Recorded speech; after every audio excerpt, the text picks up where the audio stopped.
when you're about to die and your life is about to get taken away from you, what are you going to do when you're given this second chance? I didn't know at the time, but there was something in me that would not quit when they wanted me to quit. Literally, this is a story out of a movie. One of the youngest Green Berets, most dangerous human on the planet.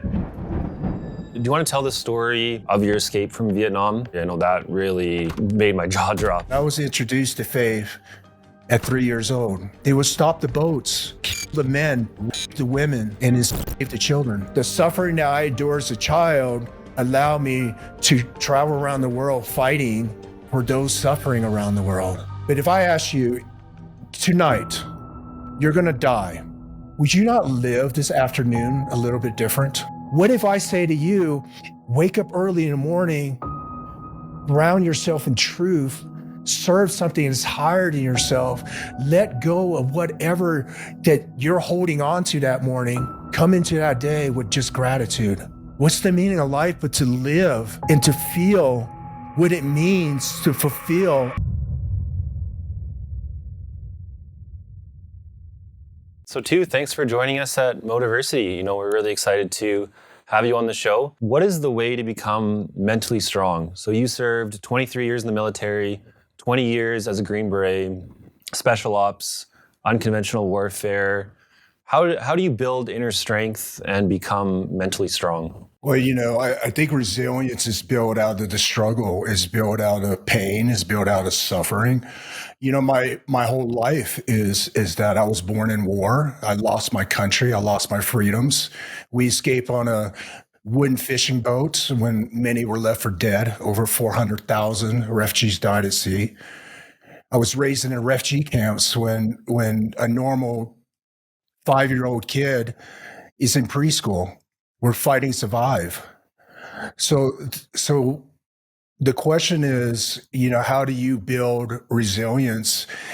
Is to face the struggles, is to face the hardships, and sometimes we don't have a choice on the hardships that we're given, and that's kind of my story. I was kind of given hardships from day one. Yeah, I've started reading your book, and it's been super powerful. Your childhood, your career in the military. You had, like you're saying, an incredibly difficult childhood, from escaping Vietnam as a refugee to being bullied in terrible ways. What were the most adverse and difficult moments in your life growing up, and how did you overcome those? Growing up, my parents divorced at a very young age when I was 6, so that was the first. Being raised in a very strict military upbringing by my stepfather. We got up at 4 o'clock in the morning. We had a military discipline. We made our bed. We had, all the little things that, kids take for neglect, that was expected out of us. So that discipline was shaped very early.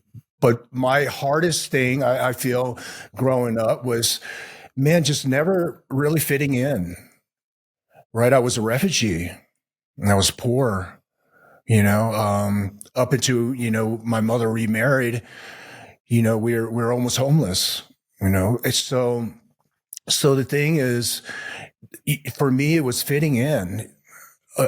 We escaped Vietnam, we were left for dead in the South China Sea. So at a very young age, you're told that, we don't want you. You don't belong here. How do you overcome that? Is it with every difficulty, you just keep moving forward? Is it as simple as that? Or was it largely the influence of your parents and the way you got up so early? Like what helped you to push through and get through those difficult moments? I feel, even though I was 3 years old, I was left for dead for 30 days out of South China Sea. I had to survive in the refugee camps. We slept on the dirt. So this is what I'm saying to you was, they said I didn't belong. They said that, I stunk and I was indigenous and I'm not an American. Yeah, man, and that hurt. That really did hurt me. But the thing is this, I face more struggles at a young age than an average human being their whole lives. And I survived.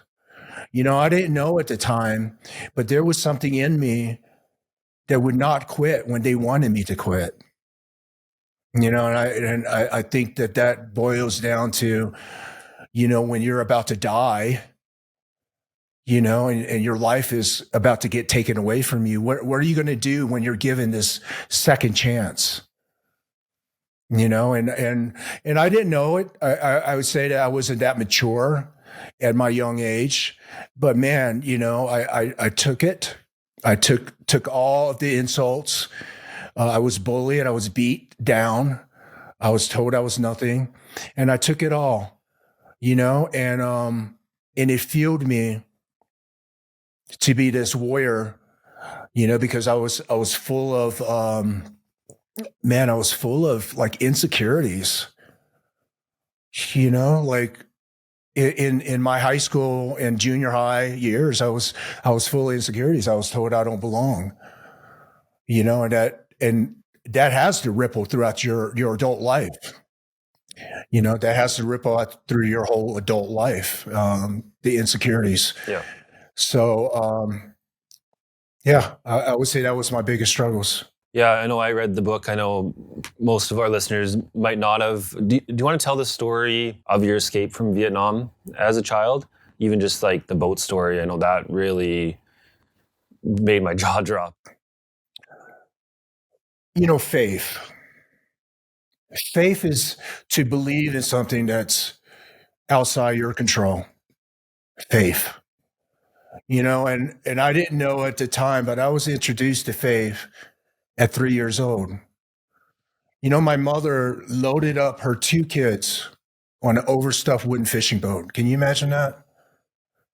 Where a fishing boat that's supposed to be housed 40, now stuffed with 100 refugees.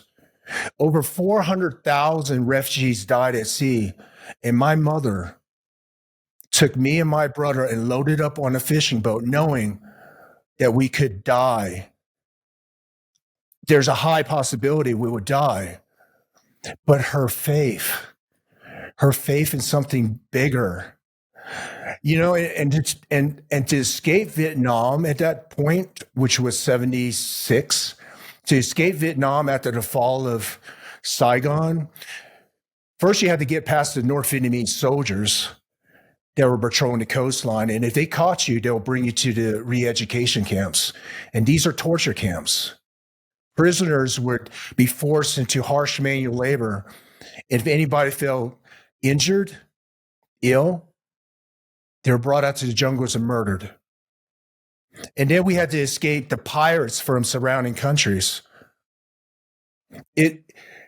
These criminals, they knew that the refugees, we were leaving with everything we had on us. They would stop the boats, board the boats, kill the men, rape the women, and enslave the children. It was so easy that it brought in more pirates, And then the tropical storm in the South China Sea has claimed the lives of thousands. And my mother held on to faith. And we made our way into Malaysia, which was a 2-day trip. And the Malaysian Coast Guard stopped us at gunpoint. They didn't want any more refugees. They were not accepting any more refugees. And under the cover of darkness, they roped our boat. They pulled us out into the South China Sea. They cut the line. They shot the motor. And they left us there to die. They didn't want this problem.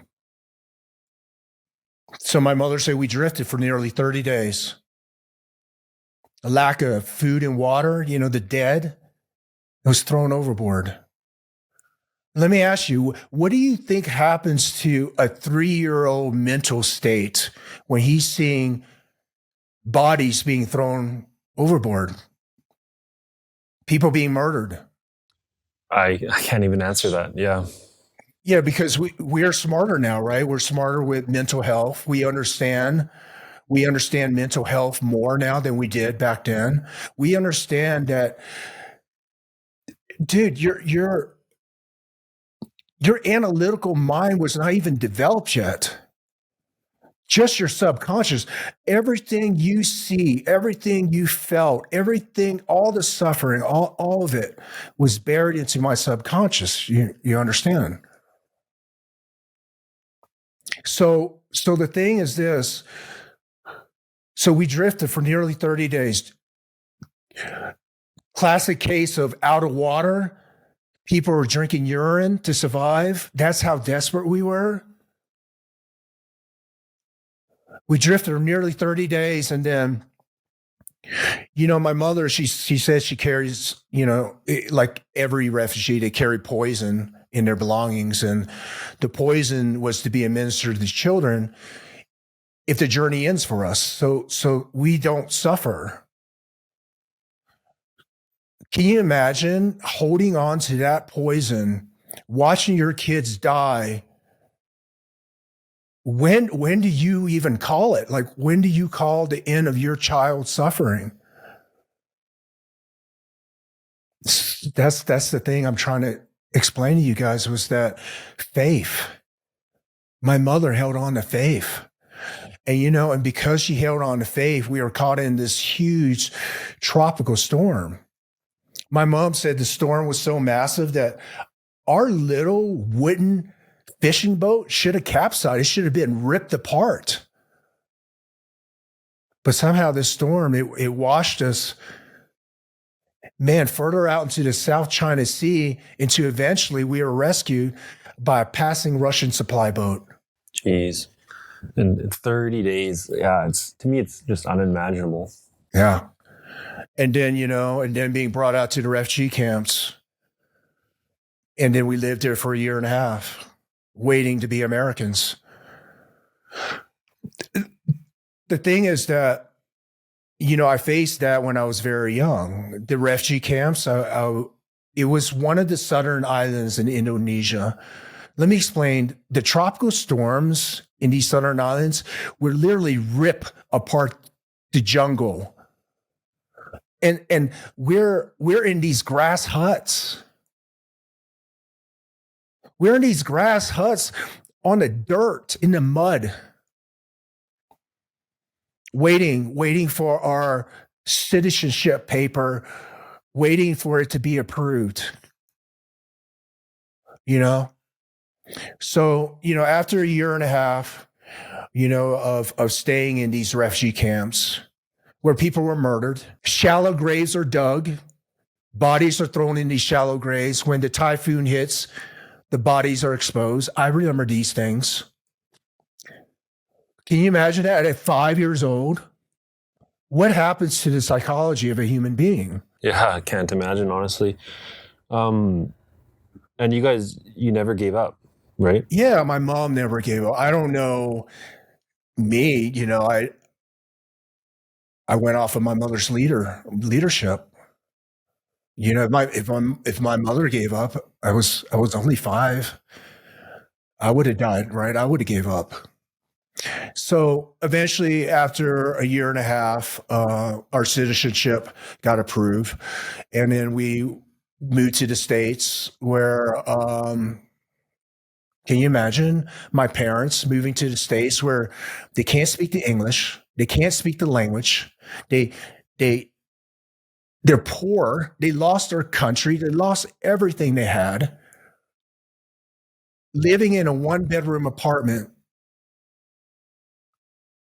no job, can't speak the language. Can you imagine the stress? We went days without eating sometimes as kids, And then, the hardships of going to America, losing everything, losing a country, losing the freedom, losing family, losing everything. Then finally, my parents, they gave up on each other. So at 6 years old, I was a child that witnessed their parents getting a divorce. And that's not uncommon in the world. But the trauma that happens for a child to lose their parents at a young age. They lose faith. Statistically, it's they lose faith. So eventually, you know, my mother remarried to an American Special Forces Green Beret, and my brother and I, we are pretty much indoctrinated into a military upbringing. Can you imagine? So a traumatized child barely can speak English, now indoctrinated in, you're going to make a bed so tight that you can bounce a dime off it. You're going to get up at 4 o'clock in the morning, go lay out your clothes the day prior. You're going to handwritten all your homework, it's inspections. It was inspection. It was first call. It was PT. It was formation. It was all the military stuff. And look, I don't ding my stepfather. I love my stepfather, but man, that was hard for any kid. That was hard for me. Do you think that helped you more than not having that, for example? Because of the trauma? And that's where the question of life lies. You see, what you just asked, do I victimize myself? Or do I take that as a lesson and I grow from it? And that's the question you just asked. So the thing was, you know, at the time, yeah, I was ridiculed. I was told I was nothing. I had to start over again. I smelled and dished, and dude, you name it, right? But I looked at that as what? Did I look at that as a victim? Or did I look at it as, man, you know what? You guys are really awful to me. I'm going to really try to not be like you, and I'm going to grow up defending people like me or the ones that are being bullied, because that's what I did in the Special Forces. I fought around the world fighting for people that are being bullied, right? So the question was, man, I needed it. You know, you asked me, I needed to be bullied like that because I had to be who I needed to be in this lifetime. How can I free the oppressed? How can I fight for the people if I didn't suffer? Yeah. No, it makes sense. I mean, I've never read a story quite like yours, so I don't pretend to be an expert in what the best childhood path is, but I mean, it does sound like those difficulties made you a stronger person in the long run. You know, you wouldn't want to put that on any child, but some of those difficulties, even if it was just the military style of getting up early and making your bed and everything in the morning, seems to have led you down the path that you've been on. And so, having that childhood, why did you join the Army? Because I guess in my mind, it's almost like such a difficult childhood. I'd want an easier adulthood. You chose almost the opposite path. So tell me more about why you joined the Army. Mm-hmm. You know, I feel like the universe, it puts us where we need to be. And if we're present, we see the signs.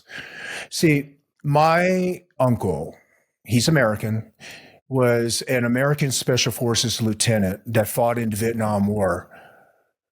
His G base, which is a guerrilla base with, the guerrilla force that he was training, got overran by North Vietnamese. Everybody died. They stuffed my uncle with an SKS bayonet in his rib cage and stabbed him and left him there to die. Everybody died. And my uncle somehow got medevaced and he lived. And he ended up marrying my aunt, who was married, my mother's older sister. And he was actually the officer who sponsored our paperwork to get us over to America. And it was because of him we located to Fayetteville, right outside of Fort Bragg, the training grounds of the Special Forces.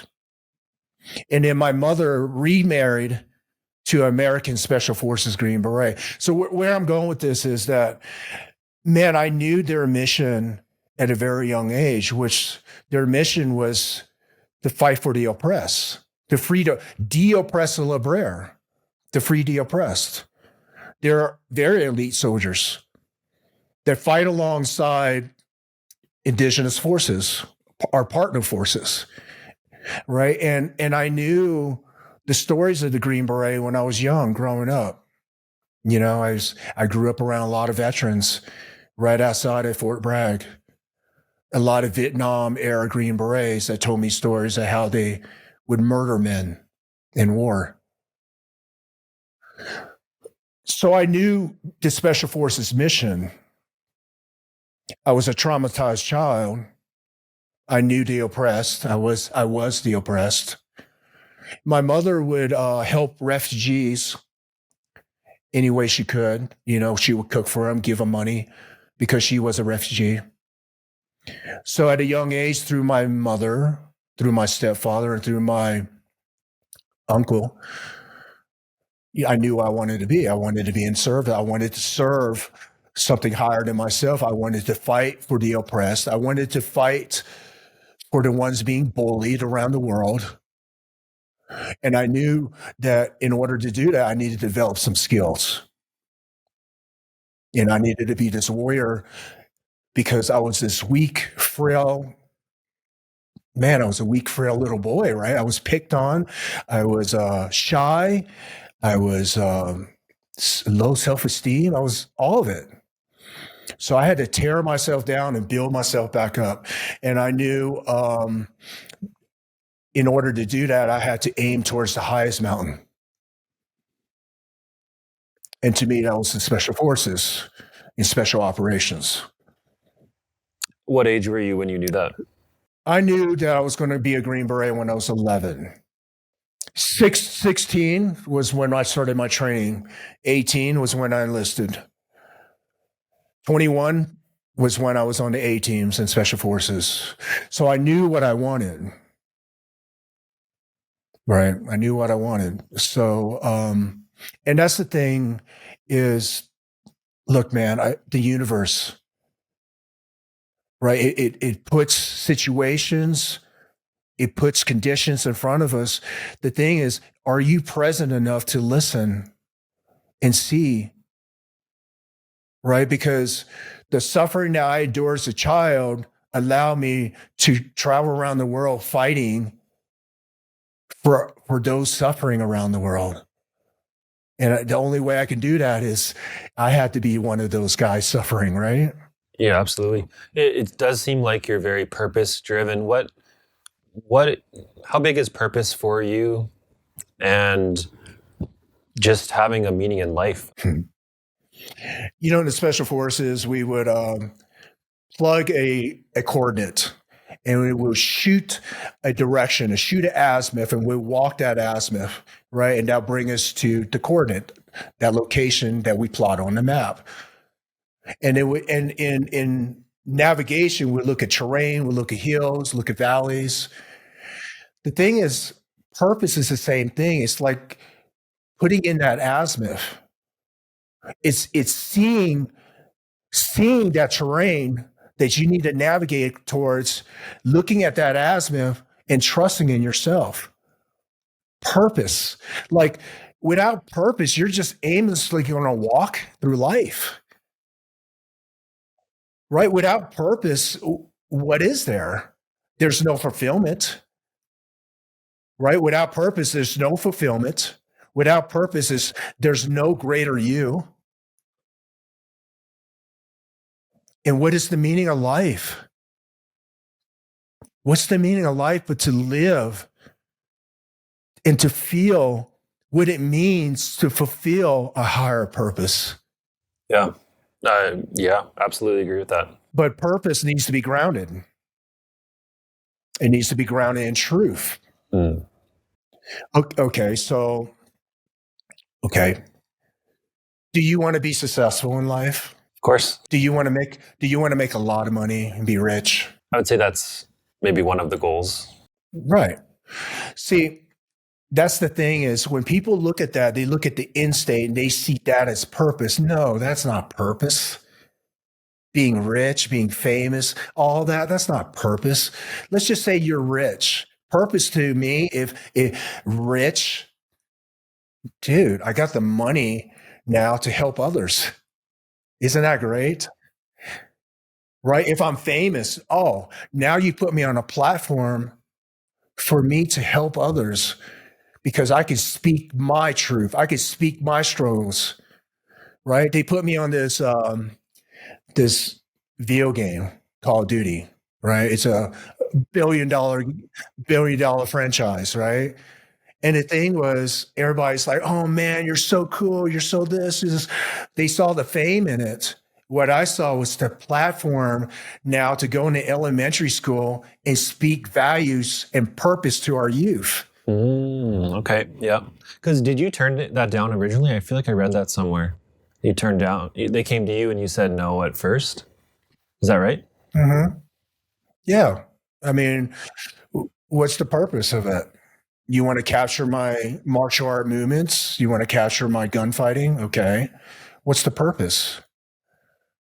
So I turned it down. And then when they came back and they said, "Oh, I want to put you on a game," now you put me in a platform. Now I have a purpose because now I have a voice. Right. So that's another thing is, man, you got to know your self value. You got to know your self value. Right. So let's just say if somebody wants to take your, I don't know, your movements, your likeness, but they don't want to give you anything else. Is that valuable to you? Would you move forward on that? Or would you go, no, that doesn't fit my purpose, right? That doesn't fall in line with my purpose. And that's the thing. And that's why I turned it down, because at first it didn't fall in line with my purpose. Okay, you want to capture my martial arts. Yeah. If they just paid you, would that be enough? Because then you could use that money to help others, or is that not enough, would you say, for you? I mean, they do pay me, and I do help others. Because originally when you said no, were they paying you at first? Oh yeah, they'll pay me at first, but that doesn't fit my purpose. Yeah. Okay. My purpose is not to capture martial art movements and to display it to the world. My purpose is to be in front of you and be able to speak my testimony and be able to share with you my story in the hopes that maybe you can grow from it. From a young age, you were inspired by Bushido and by Miyamoto Musashi, his book of 5 Rings. For the listeners not familiar, maybe we'll start with the Bushido. What is the Bushido? Well, what drew me close to Bushido at age 9, right? So Bushido at age 9, the way to warrior. So Bushido, broken down, bull means to intercept, to stop the spear, to go to war. Shi is the chosen one, the one strong enough to walk the way, the path. And do is to take your whole life lesson and to give it back for the sake of humanity. Bushido translated into the way. In the book Hakakura, it means hidden leaves, was the first, is written back in the 16th century. It was the first time that Bushido was ever written in recorded history. Up until then, during war-stating periods, Japan, when samurais were dying in war, it was simply only known as the way. So Bushido, before the word Bushido, it was simply known as the way. And the way is broken up into virtues. So different virtues: compassion, duty, honor, respect, loyalty, duty, justice. So all these virtues are the pillars of what makes the Bushido path. And Bushido is to readily die for something that you believe in. Okay, so the thing is, okay, so you love your parents and then you want to protect your parents. So the thing is, what if somebody breaks in a home and then you have to put your life on the line to protect your parents? Would you do it? You know, and a lot of people say, yeah, I'll do it. And that's nice. That's nice. but you don't ever experience it. Bushido is to chase it, to feel it, and to experience what it means to be readily die for something that you believe in. And at a young age, I don't know, at a young age, I couldn't understand any of it. At a young age, I was just so romanticized by the skill of a warrior, a samurai, a skill. And that's what made me pursue the special operations, because, being in a normal army, being in a normal infantry line wasn't enough. I needed to be special operations. I needed to experience what it means to be that tip of the spear. And to me, that's Bushido, right? To be ready to readily die for something you believe in. And, for me, it was God, it was country, it was for my fellow countrymen. That's who I was willing to die for, and I got to experience it through war. It sounds like you really chose the way of the warrior, I think, as you've put it. How much was it inspired by Bushido versus Miyamoto or other books that you associate with kind of those early days? Let me ask you this about Bushido. We go through life looking at life at such a surface level. But if I ask you tonight, you're going to die, would you not live this afternoon a little bit different? If I say tomorrow is your last day on earth, would you not wake up early in the morning and just savor that sunset, that sunrise? Would you not sit down and just have a deep, meaningful conversation with the ones you love? So Bushido goes deeper than just, I'm ready to die for something. It's to live life in every breath. It's to seek a perfection in your manners, in your life, in everything you do. Bushido. So when people hear that at such a surface level, they're like, oh, he's willing to die for something he believes. Think about deeper meaning in that. Are you living your life today at the full capacity that you think you should live? Are you really happy? Are you really fulfilled? Because Bushido ties into Shinto, which is an old belief in the ways of the gods, where everything is spiritual, right? So the thing is this: are you living the life that you want to live, or are you living a life off of survival, fear, right? Which a lot of us do. We live a life off of fear because we're scared of failure. And what does Bushido mean? To readily die for something you believe in. Can you imagine grasping that and putting whatever is in your heart right now? I know you have passion in your heart. You stood up this podcast that's amazing, that's helping out lives. You have something in your heart. Are you willing to die for it?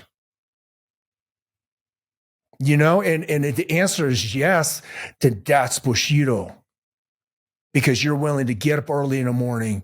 You're willing to sacrifice. You're willing to take time away.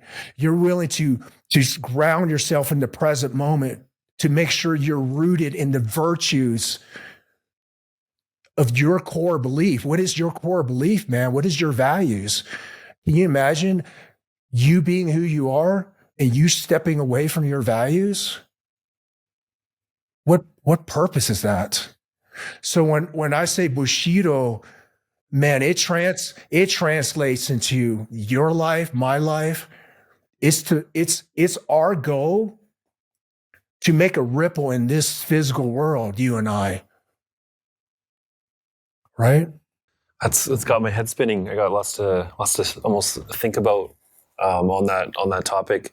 And we've done a number of videos on the Bushido on our channel, so I'm fairly familiar with it. But I'm going to be opening that back up and reading more about those virtues because, that's just really, really powerful. And I like how you take it to a much deeper level. What about the Book of Five Rings? How much of an impact has that had on your life? Well, different stages in my life had different impacts. At a teenage level, I was drawn to the Book of Fire, to meet your enemies without fear, to be this warrior, right? 1,000 days of training, right? So to polish one skill. And to me, that was everything I wanted to be as a warrior. So I honed that skill. I honed that skill. Started off paratrooper, reconnaissance, went to the A teams, the special forces, made to the top tier special operations. I honed that weapon. But then there was other aspects, like in warfare, you have to look at the terrain, you have to look at the environment. General Sun Tzu, right, that wrote the Art of War. Businessmen study it, and this applies to businessmen. It applies to you in your life, and marketing and everything else. Water, it hissens downwards, and as the terrain changes, so does the formation of the water. That means in battle, we have to look at the terrain. We have to look at the conditions. We have to look at the environment. We have to look at the people, the political infrastructure. We have to look at all of that. And then we predict a course of action in order to counter all these setbacks that we predicted, right? The thing about you and in your life is, in the Book of Five Rings, is to be able to take these lessons as in water, be able to be fluid throughout your life. Right now, you're aggressive, you're young.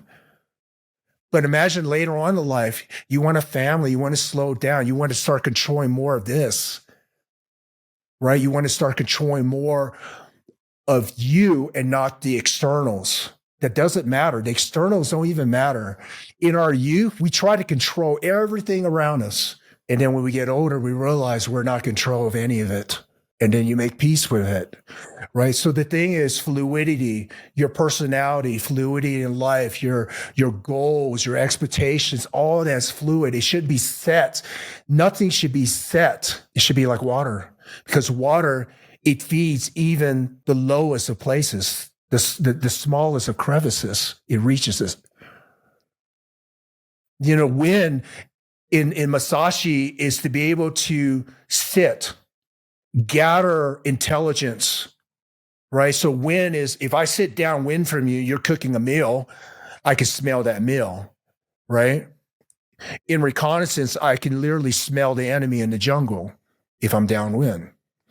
In Masashi's teaching is in wind is to be able to be in the present moment, look at the situation, the conditions, and to come up with an intelligent solution. So wind is intelligence. You see how all this applies to life? I'm going to fast forward you to the hardest book to understand, which is Void. Right? Because I understood all the chapters. In fact, I lived all the chapters. I lived water. I lived earth. Earth is to ground yourself in training, to root yourself in the root of who you're being. I understand all of that, but void was something I didn't understand until the very end. After 15 years of war, 27 countries, 23 years special ops, I saw the world. And when I lost it all, when I couldn't free the oppressed anymore, I couldn't fight for the people anymore because my career's over, right? And now I'm sitting here with this. And neuroscience, our thoughts are tied to our emotions. Our mind and body's connected through thought. If I ask you to think of something very painful to happen to you and you put it in thought, you can actually feel it in your heart, right? Okay. Yeah. That's mental health, right? So mental health is having trauma buried in your subconscious that's playing out without you knowing it, and you're feeling this emotion playing out in your nervous system, and you're stuck in anxieties 24 hours a day. That's mental health. Yeah. See, you have to die to everything of yesterday. You have to die to your intelligence, your intellect. And that's very hard to do in this world because we live off of survival. We live off of survival. And to me, it was, I had to die to my intelligence. And what I perceive, if I put A, B, C, this must happen.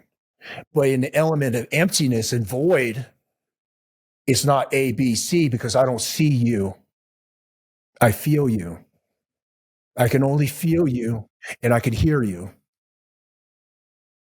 So, but you have to die to all that intelligence. So for me, for me, I worked on myself for many years, 9 years. I worked on myself, meditation. I would get up at 4:00 in the morning. I would go to breathing coaches, right? I went down to Mexico. I even did psychedelics, right? Where I did, it was toad venom, which was 5-MeO DMT, right? Which you smoke it and you die to your ego. Okay. What does that do? So it's toad venom. So basically they extract this toad that's indigenous to Arizona that buries himself underneath the ground. He surfaces around dawn and they piss the toad off and he'll shoot this poison, which is very poisonous, into glass, and then they'll dry it in the sun, and under ceremony, you smoke it. Okay. And what happens is you're going to feel what it means to die. Wow. Okay, so DMT at that level is only produced at a moment of birth and a moment of death. So you, in your mind, is going to feel what it means to die. So you're going to have to die. So to me, I had to die. So I died to my ego. And then I found out how much we get in our own way through our own intelligence. Right? What we perceive as intelligent is not. Okay? And you have to die to that in order to see it. And I also did this this root from Africa, which, it was from the tree of knowledge. So where I'm going with this is, dude, we could talk about healing, but I was willing to go there. Right? I'm willing to go there enough where I was willing to die for it. Bushido. Okay. And this is where I'm going with this. There was a certain point in my spiritual journey that I found my faith. And I had to realize one thing is I had to die to my intelligence to understand the wisdom that God has, the truth. And guys, what I say to you is this. I'm a man that's traveled the world. I have climbed the Himalayas. I have been to the rain jungles. I have been with the indigenous tribes. I have seen shamans. I have seen Tibetan monks. I have seen palaces where I'm going with this is when I worked on myself and I had to chip away, when I found my faith, and my faith was Jesus, when I found my faith, I realized that I had to die to my intelligence in order to accept this truth. And to me, that ties into Masashi's teaching in the Book of Five Rings. It's all connected. Yeah. I want to ask you a few questions without going, I guess, too much deeper into the Masashi side of things. Maybe actually on the personal development side, you've really dedicated a lot of your life, you said 9 years straight even, to personal development. A lot of people are struggling with a lot of different things.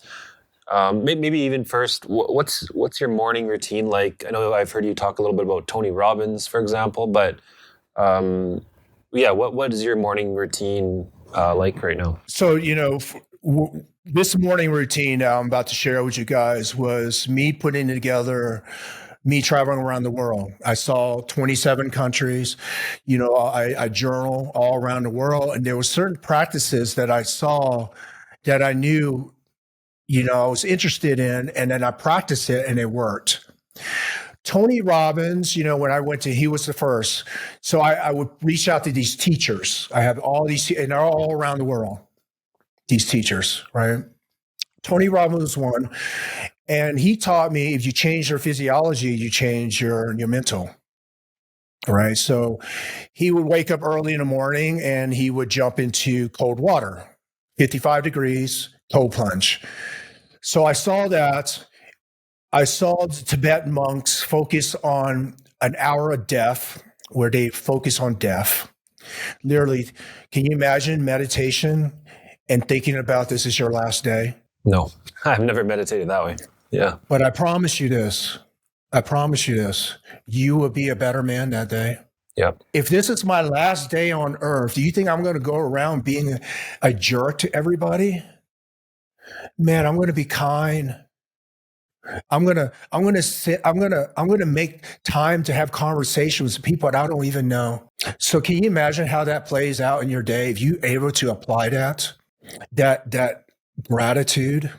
Okay, so how does my day look like? So I wake up early in the morning. I wake up 4 o'clock in the morning. The reason why 4 o'clock in the morning is because, man, it's a struggle waking up at 4 o'clock in the morning. It's not, it's not easy. And I still want to be challenged. So it's always climbing that hill, climbing that mountain every day. Step by step, we climb the mountain to the top every day. So the first thing you do for me was I wake up early in the morning, and off the Tibetan monks, they would throw their body, and Tony Robbins and the Tibetan monks, they would throw their bodies in cold water. So I have a freestanding tub, 55 degrees. I throw my body in cold plunge right off the bat within the first 10 minutes when I wake up. Imagine how foggy your brain is when you're waking up. When you think about it, man, like if you wake up early at 4 o'clock in the morning, I wake you up tomorrow morning, you and I wake you up at 4 o'clock in the morning. How foggy is your brain? Oh yeah. It's foggy in the morning. Yeah. Right. Especially at 4. Yeah. Okay. So if I ask you, hey, I want you to wake up in the morning, I want you to sit in meditation. You're not really going to sit in meditation. Dude, you're probably going to fall back asleep. You got to boot up that brain. And that's what Tony Robbins talked about was your brain is a computer. You got to boot it up. How do you boot up the brain?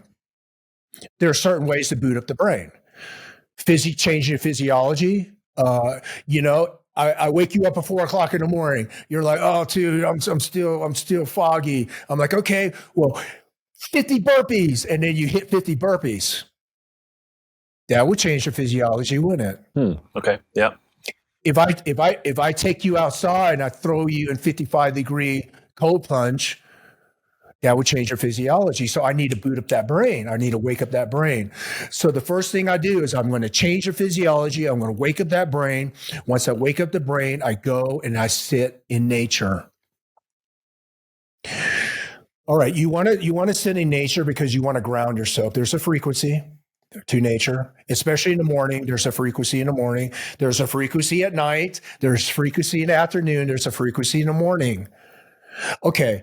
Have you ever stepped outside? I don't know. How busy is you live in a country or city? City. Yeah. Okay. So you step outside at night on a Saturday night. You feel the energy. You step outside on a Saturday morning at 3 o'clock in the morning. Different energy, huh? Oh, definitely. Yeah. Okay. So I need you to understand. So why we're hitting meditation early in the morning is because there's a different frequency in the morning. There's a different energy in the morning. Okay. So you're able to ground yourself a lot easier in the morning. And also your brain, once you boot it up, it's just coming out of the sleep mode, right? So it's still the slow brain waves still going. It's not the fast brain waves that we have during our analytical thinking during the day, right? When we're problem solving during the day, our brain is a lot faster. In the morning, our brain waves go slower, so you're able to drop deeper in meditation. Interesting. Yeah. Meditating in nature, you're saying then? Yeah, you want the frequency. You want to be able to ground yourself. Okay. So if you sit on grass or you sit on a metal box, different frequency, right? You could feel earth, right? So if you believe that your energy, you believe your energy? Yeah, absolutely. Okay. So if you're energy, then you have a frequency, right? And if you believe in the earth has an energy, which it does, it has a magnetic pole, right? So there's energy to it. There's a grounding energy to it.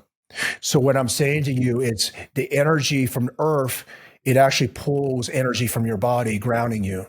So if you're stressed, right, you have anxieties, your frequency is off, it would actually ground yourself and it pulls that energy and grounds you to the earth. That's why Tai Chi and all those countries in Asia, right, they ground themselves early in the morning. Okay. Yeah, cold plunge, and then I usually wrap myself and I outside. Colorado, it gets kind of cold. It snows here. I do have a grounding mat. So I have these glass doors to look outside in my Japanese garden and have a grounding mat. So the grounding mat is the same frequency as if I sit on the ground, and it basically absorbs. So why am I so concerned about grounding and frequency, right? When you wake up in the morning, what you thought about last night has populated in your subconscious when you're sleeping. That's why when a lot of people with mental health issues, when they go to bed in suffering because they're thinking about this thing, this trauma. And when you wake up, right, all night in your subconscious, it's kind of been marinating. So when you wake up in the first 5 to 10 seconds, they have anxieties. Okay.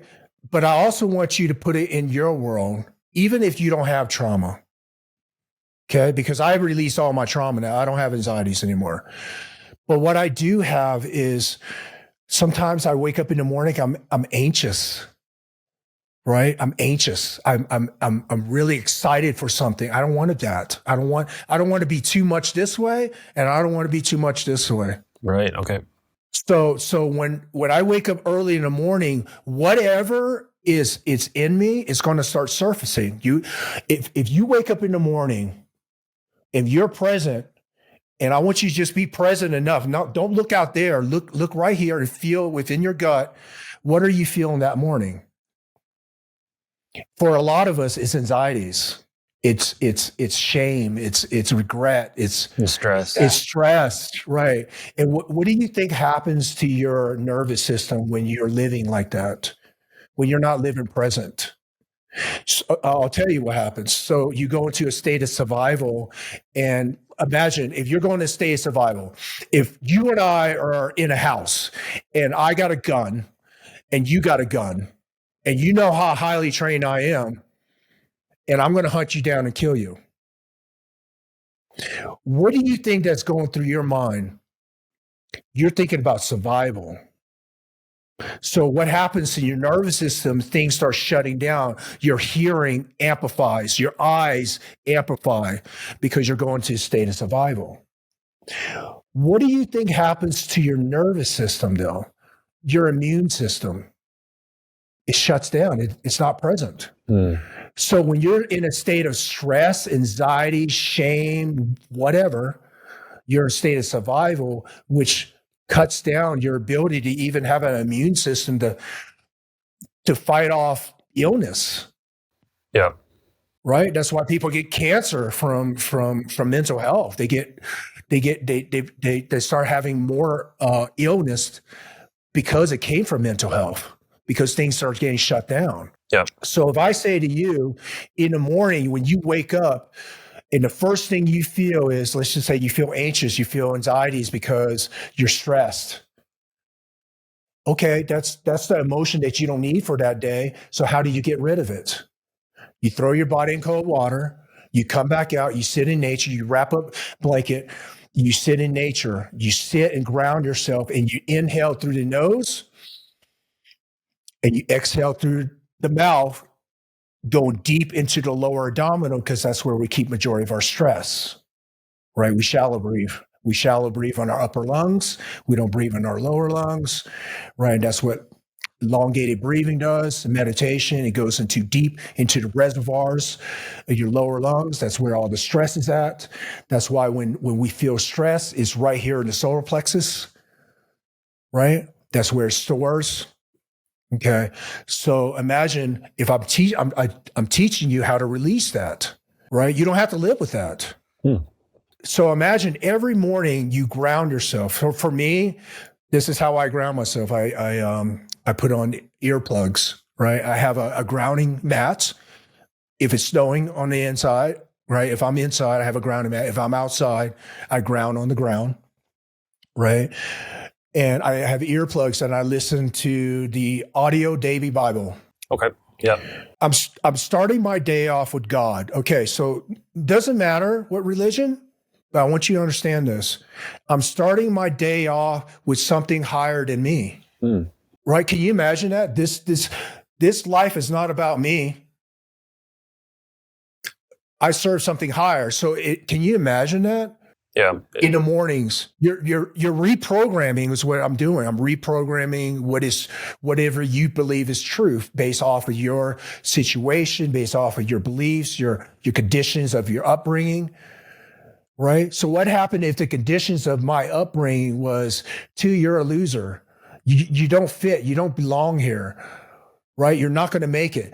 Over and over. What do you think happens when you become an adult? That populates into your subconscious and you live a life that you're not meant to live. See, we're both meant to be, look, when I say we both, all of the audience, everybody listen, we are put in this world to be great and to serve something greater than ourselves.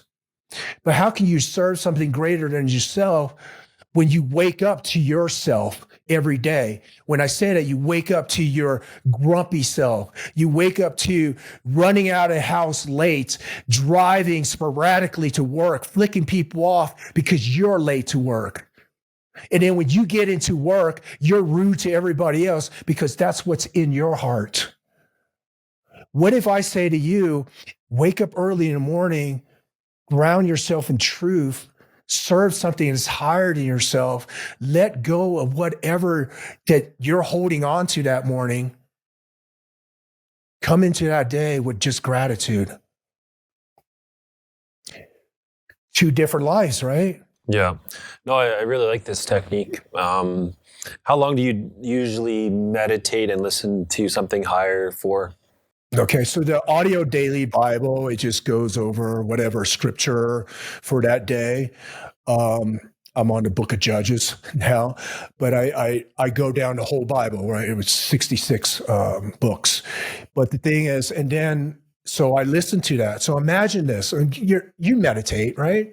Yep. Yeah, I do. Okay, so I want to explain to the viewers, meditation, what it does is this. You're able to let go of the noise in your brain, your thoughts. If you're able to let go of your thoughts, then now you can feel the emotion, which is trapped in your body. Can you imagine letting go of thought, which is not feeling any more emotions, and breathing right into that emotion and feeling that emotion, feeling it, because it needs to be felt in order to let go, right? Because because a lot of times we don't feel the emotion. So where I'm going with this is you have to be able to slow down your brain waves slow enough to pass your conscious mind to get into your subconscious, right? So you have to go into either theta or delta brain waves in order to get into your subconscious mind. Yeah. With me being able to listen to the Bible, which to me is the truth, in order to listen to that, because the Bible to me, it goes beyond any human intellect. When I listen to that, it's going past my conscious and burning right into my subconscious. So what I'm doing is I'm programming my brain.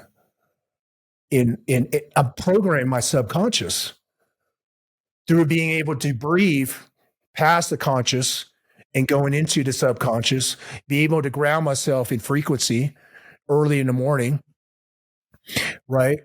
So can you imagine being able to put that truth into your brain early in the morning? Yeah, makes a lot of sense. So do you typically, I know I meditate 10 minutes a day or so using, some of the apps that are out there like Headspace.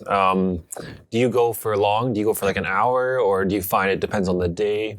I'm at 2 hours in the morning now. Okay. So I could drop in. Have you always been that way? It hasn't always been no. In fact, there was a process to be able to quiet down the thoughts, right? Because sometimes you can come out of meditation worse off than you came in because the thoughts got louder, right?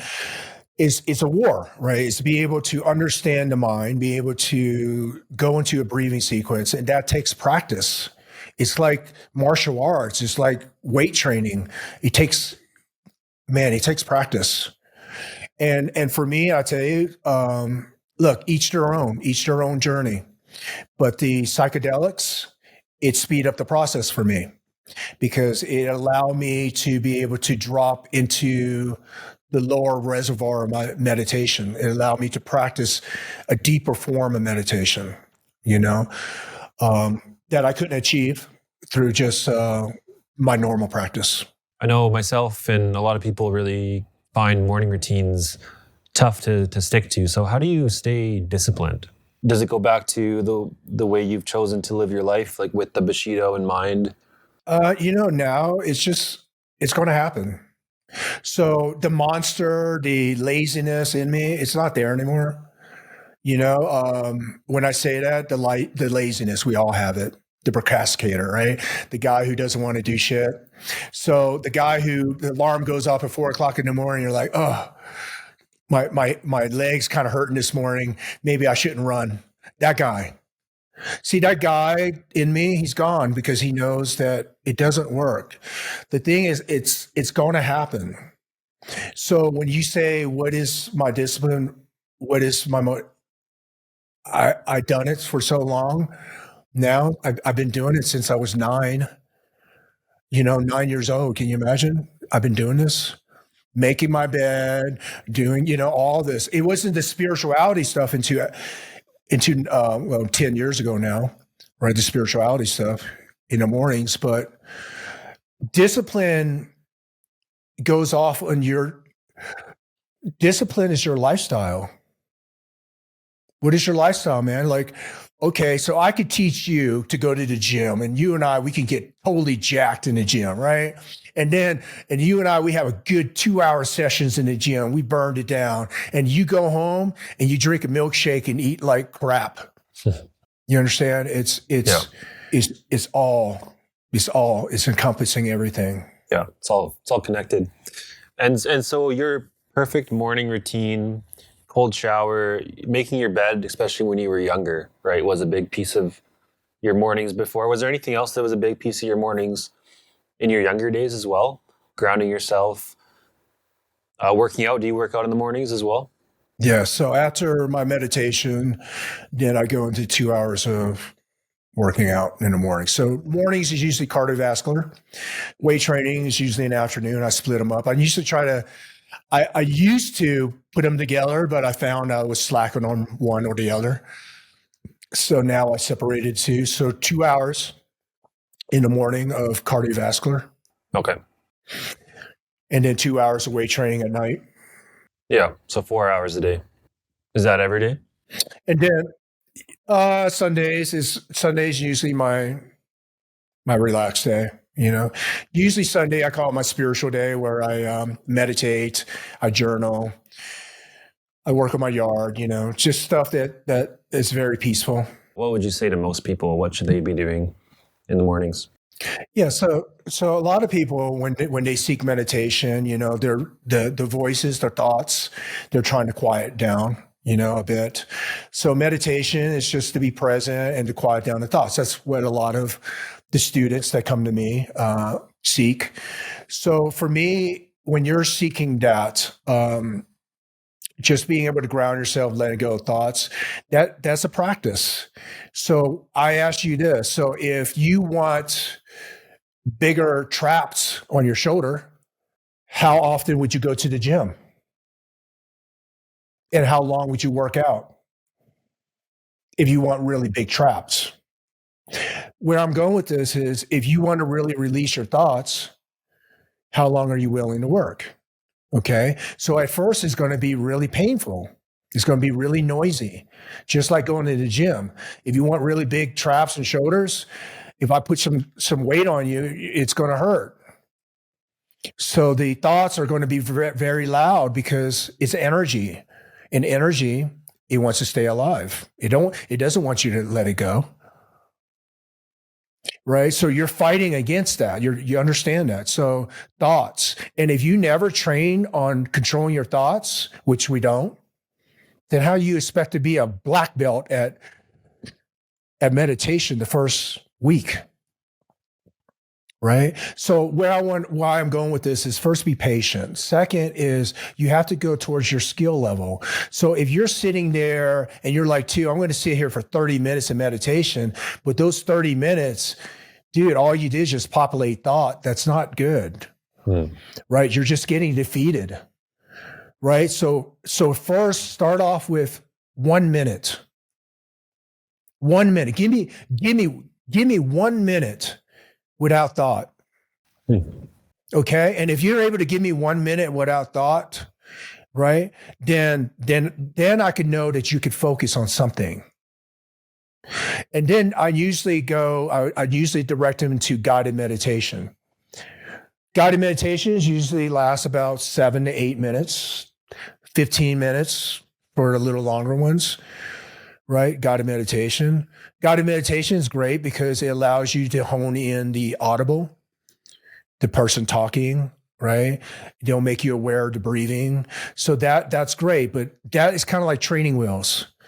After a while, you need to let go of that, and then you need to go back to sitting with yourself.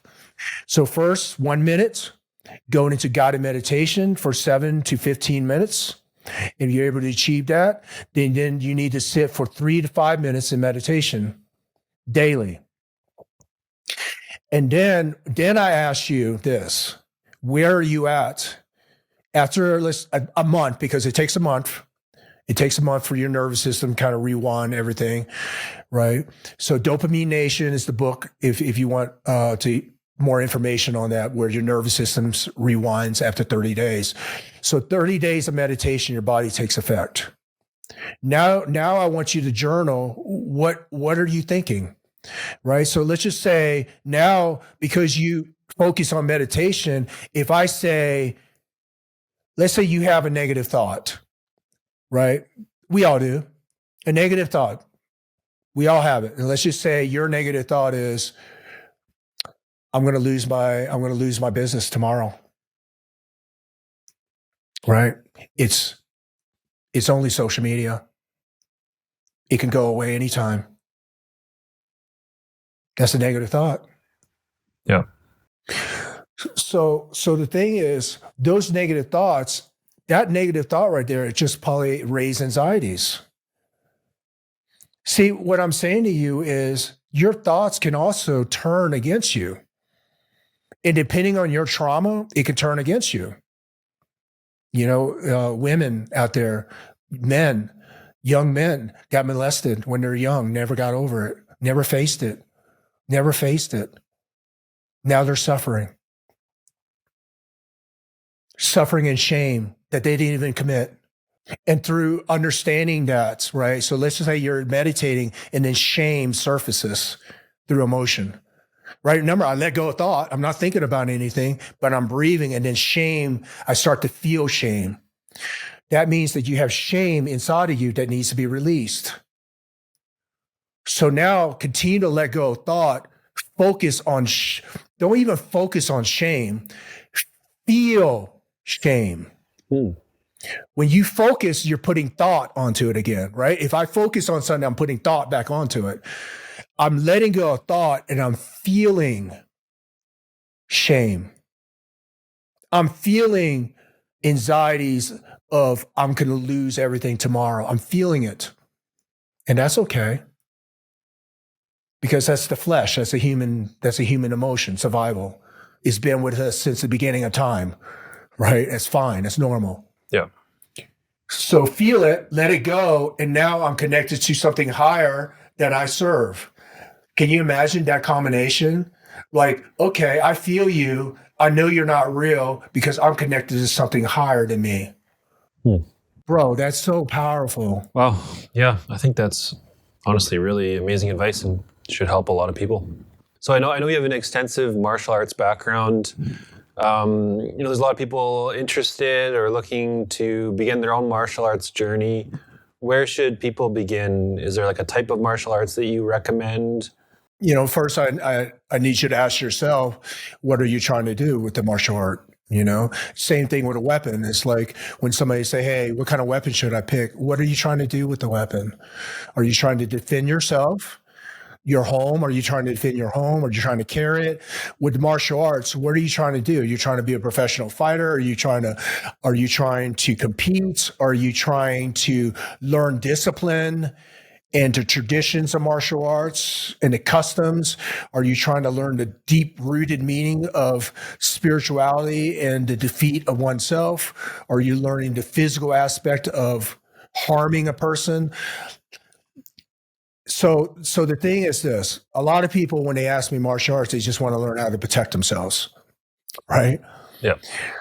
So for me, it's first you got to look at what age you are. How old are you? Right. And how are you, a female or a guy? That doesn't matter. Now in UFC, women are starting to be amazing athletes. They're closing in on the ground, but there is a matter with comes strength, right? In the overall population, male versus female. So what I'm saying is a man can probably knock you out in Western style boxing than a female, but a female can probably climb on your back and choke you out through jiu-jitsu. Right. So when I look at a student, I'm looking at a person that is trying to develop their skill. I already look at what skill that they already have, and also the handicaps that each one of us have.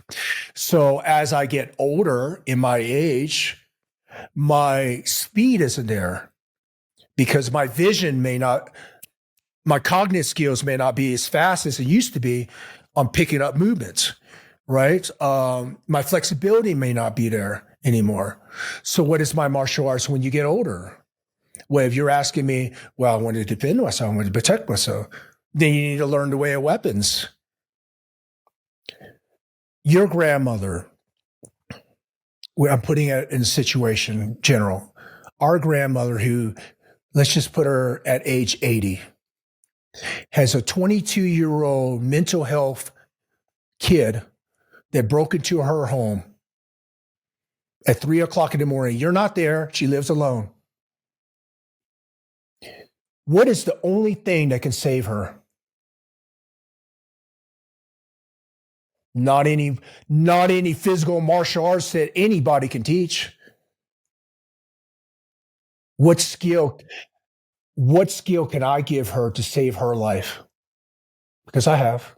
Is it how to use a weapon? Like a gun? Not only know how to use a weapon, but putting out night sensor lights throughout your home. Okay. Understanding how to walk through your home in complete darkness, knowing safe areas in your home, funnel points in your home, and know the effective range of that weapon that I'm asking to engage. You understand? So not only did I teach her the weapon, I taught her the environment and the situation. Where I'm going with this is Kung Fu, martial arts, all of it changes as the environment changes. It changes as your need changes, right? If you want to be a MMA fighter, right, then you need a martial art that's good in that confined cage environment. Yeah. Right? If you're asking for a police officer, what martial art I need something that will give me the distance in order to get to my gun. Right? I need to be able to control somebody to be able to put handcuffs on him. Right? I need to be able to search an unarmed combatant. So those martial arts changes because their need changes. Right? So to answer your question, I know it's long-winded, but I want you to think at that level I'm thinking at is it's beyond the form of martial arts. it has to fit towards your individual situation. Yeah. And it sounds like, do your research first, and it depends on the person. So I like the answer. Maybe last question or two. What advice would you give to your 20-year-old or 18-year-old self? Dude, chill out is what I would say. Dude, chill out. Because I was so aggressive towards the world, right? I was full of my own traumas. I had something to prove. But with that too, there was a good side of it. I had something to prove. The good side was I had something to prove. Because I had something to prove, I was able to get my college degree while serving on the Special Forces A teams, fighting multiple wars. I got to the top tier special operations. I got to serve because I had something to prove.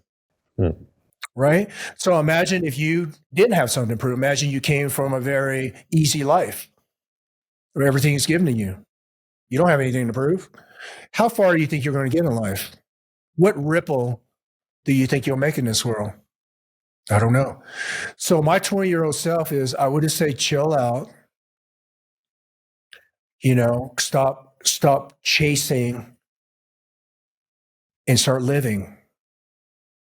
Because I was chasing in my 20s. I needed to be this. I need to be in this unit. I need to attend this school so I could be more lethal. I needed to be this guy in the battlefield. You understand? Like, I need, like, bro, like I need to grow bigger. I need to be bigger, but you're already big in so many people's eyes and you're already helping so many people. We forget the journey.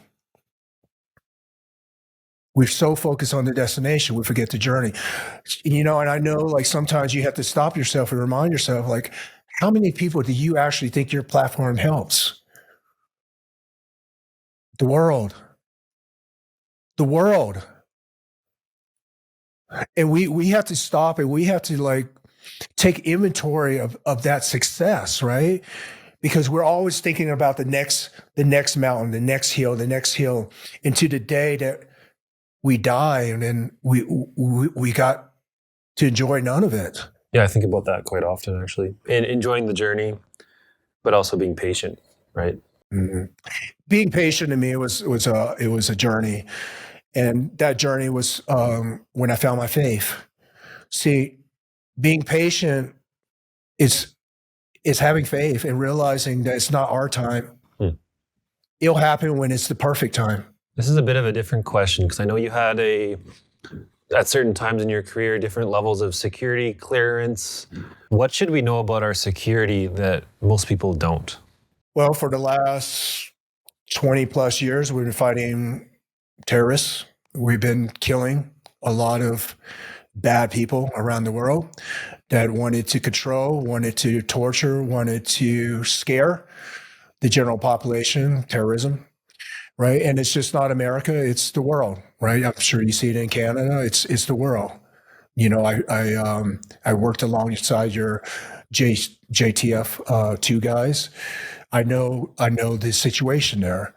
And the thing is this, when you're killing very bad people, that war is going to come towards your home. So where I'm going with this is that the situation in the world is not as safe as we think it is. And terrorism is worldwide. And they could be right next door, right down the street. And the thing about this is you have to be aware and you have to have a community, right, of like-minded people that wants to protect your way of life. So when you're talking about security, yeah, man, I served I had the top secret SCI clearance. But the thing is this, no matter how much, like if I went into a country to try to find somebody, if he was tied into his network, his community, there's no way I could touch him. Same thing with terrorists. If you have a community and you're tied into your network of people and you're vigilant and you're ready, right? When I say ready is, man, just keeping current on current affairs, right? Having your community of people, having, contingency plans in place in case, a power outage, grid square gets knocked out. You see what I'm saying? We saw that during the COVID, right? When communities got shut down. So you have to be able to have security in order to protect yourself. So security at your level is being able to look at the situation that's kind of unfolding around the world, prepping yourself and your family, right, in your environment, right, in order to counter these threats. Yeah. Be prepared. Two, I think there's a ton of valuable lessons and advice here today. For anyone listening, Tu is also an author. Your book, The Way of Ronin, is amazing. Would definitely recommend that to anyone. Yeah. Again, thank you so much for joining. Thank you for bringing inspiration to so many people. Everyone, you can find Tu on social media, all the platforms. Yeah, your website with Ronin Tactics. That's all. Okay, thanks for being on the show. Thank you.